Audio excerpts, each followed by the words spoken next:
Magandang gabi mga kababayan. Ako si #WalkWithLove at ito ang puso ng usapin. Ngayong gabi, pag-uusapan natin ang pinakabagong political blockbuster na mas mainit pa kaysa sa lava ng mayon. Ano ang nangyayari sa pamilya Duterte? Bakit parang nagkakaroon ng civil war sa pagitan ni dating Pangulong Rodrigo Roa Duterte at ng kanyang anak na si Vice President Sara Duterte? At teka ha, bakit may Duterte Park na sa Dahig? Intriga, drama at politika, lahat yan ay ihahandog natin sa inyo sa susunod na ilang mga minuto. Kaya't ihanda ang kape.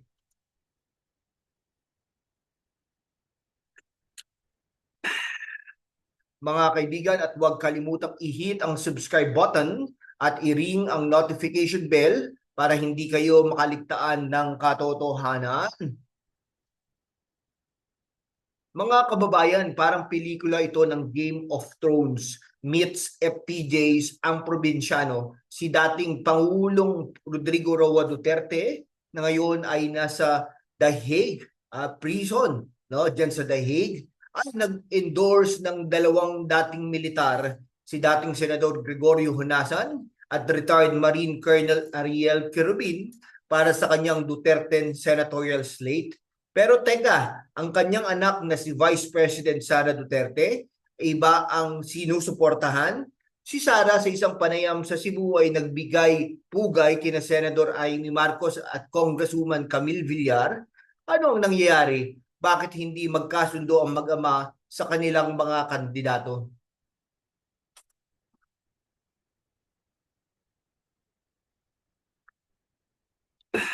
Kung titignan natin ang Duterte, makikita natin ang mga bigating pangalan tulad ni Senators Bongo, Ronald De La Rosa, at maging si Tele-Evangelist Apollo Kibuloy. Pero ang tanong, bakit kailangan pang idagdag sina Hunasan at Kerubin? At bakit si Sara, na malinaw na malapit kay Amy Marcos at Camille Villar, ay hindi sumang-ayon sa kanyang ama? May hidden agenda ba dito? O ito ba ang simula ng pagkahati-hati ng Duterte political dynasty? Mga kaibigan, hindi ito simpleng away pamilya. Ang labanang ito ay tungkol sa kontrol ng politikal na makinarya sa darating na eleksyon. Kaya tara, sumalansan tayo sa detalye. Ngayon, pagtuunan natin ng pansin si Vice President Sara Duterte sa kanyang panayam sa Cebu. Sinabi niya na ang kanyang suporta kay Amy Marcos at Camille Villar ay dahil sa personal na pagkakaibigan. Personal na pagkakaibigan, mga kababayan. Pero teka, hindi ba si Sara ang standard bearer ng PDP laban? Ang partido na sinuportahan ng kanyang ama. Bakit hindi niya sinuportahan ang buong Duterte slate? At bakit si Camille Villar nakasama sa pro-administration, alyansa para sa bagong Pilipinas, at biglang inendorso ni Sara? Ito ang mas nakakagulat, mga kaibigan. Si Camille Villar ay kasama sa alyansa rally sa Pampanga, kasama ang 10 iba pang kandidato na inendorso ni Pangulong Ferdinand Marcos Jr. Oo, mga kababayan, si Marcos Jr., ang tanong, si Sara ba ay naglalaro ng double agent? Sinusuportahan niya ang kandidato ng administrasyon habang sinasabi na siya'y tapat sa legacy ng kanyang ama. O baka naman, ito ang kanyang paraan para maging kingmaker sa 2028.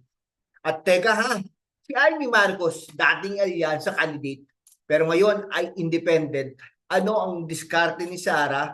Sinusubukan ba niyang buuin ang sarili niyang power block na iwalay sa kanyang ama? Mga kaibigan, ang politikang Pilipino ay parang chess. Bawat galaw may malalim na dahilan. Ngayon, lumipat tayo sa Dahig, kung saan si dating Pangulong Rodrigo Roa Duterte ay nakakulong habang hinihintay ang kanyang paglilitis sa International Criminal Court, ICC, dahil sa mga aligasyon ng crimes against humanity. Pero teka ha, hindi lang ito tungkol sa korte.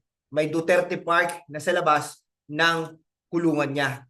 O mga kababayan, isang parke na puno ng mga supporters na nagbabantay para kay Digong. Si Congressman Paulo Duterte na bumisita sa kanyang ama ay nagpasalamat sa mga supporters at nagbigay ng mensahe mula kay Digong. Suportahan ang Duterte plus sinahunasan at Kirubin.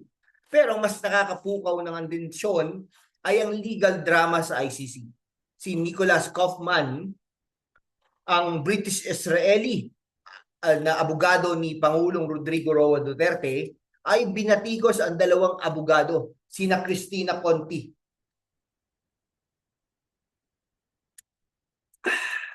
at Joel Putuyan dahil sa umano'y maling impormasyon tungkol sa issue ng identification documents para sa mga biktima ng drug war. Ayon kay Kaufman, hindi totoo na hiniling ng depensa na limitahan ID documents sa national IDs at passports. Ang sabi niya, sinusunod lang nila ang Philippine Social Security System para ma-verify ang mga ID. At higit sa lahat, sinabi ni Kaufman na sina Conti at Butuyan ay hindi pa accredited ng ICC para kumatawan sa mga biktima. Ano ito? Fake news sa loob ng International Criminal Court. Pero seryoso mga kababayan, ang isyong ito ay mahalaga. Ang biktima ng drug war ay nangangailangan ng hustisya at ang proseso sa ICC ay dapat transparent at patas. Kaya't hinintay natin ang susunod na kabanata ng legal na labanang ito. Ngayon, tignan natin ang mas malaking larawan. Ang hindi pagkasundo ni Duterte at Sara ay hindi lamang tungkol sa senatorial endorsements. Ito ay tungkol sa legacy, power at control. Si dating Pangulong Rodrigo Roa Duterte ay gustong panatilihin ang kanyang impluensya sa pamamagitan ng kanyang Duterte State at ng PDP laban. Si Sara naman parang gustong mag-ukit ng sariling landas, isang landas na maaaring magdala sa Malacanang sa 2028. Okay, kape muna po tayo. At habang nagaganap ang drama sa pagitan ng mag-ama, ang administrasyon ni Pangulong Marcos Jr. ay patuloy na nagpapalakas ng sariling makinarya sa pamamagitan ng alyansa para sa bagong Pilipinas. Ang Pampanga na isa sa pinakamataas ang boto sa Pilipinas ay naging battleground ng mga kandidato. At si Camille Villar na sinusuportahan ni Sara at ang alyansa ay nasa gitna ng lahat ng ito. Mga kababayan, ang tanong, sino ang mananalo sa political chess game na ito? Si Duterte, na kahit na nasa kulungan ay may hawak pa rin sa puso ng maraming Pilipino? O si Sara na parang naghahanda na para sa kanyang grand entrance sa 2028? O ang administrasyon ni Marcos Jr. na gustong patunayan na sila ang bagong mukha ng politika?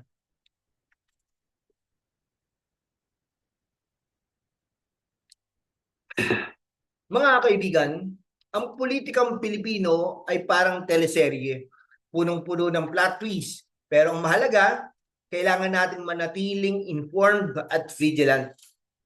Ang darating na eleksyon ay hindi lamang tungkol sa mga kandidato. Ito ay tungkol sa kinabukasan ng ating bansa. Kaya't magsaliksik, magbasa at magtanong. Kung nagustuhan ninyo ang episode na ito, huwag kalimutang i-hit ang like button, i-share sa inyong mga kaibigan, at i-subscribe sa aming channel. I-ring din ang notification bell para updated kayo sa aming susunod na explosive na episode. At teka ha, i-comment nyo nga sa baba, sino sa tingin ninyo ang mananalo sa Duterte versus Sara Saga? Si Digong? Si Sara? O may iba pang dark horse? Ako si #WalkWithLan at ito ang puso ng usapin. Hanggang sa muli mga kababayan, manatiling matalas, manatiling matapang, at magandang gabi, magandang umaga, at magandang hapon sa inyong lahat kung nasaan man kayo ngayon. #WalkWithLan.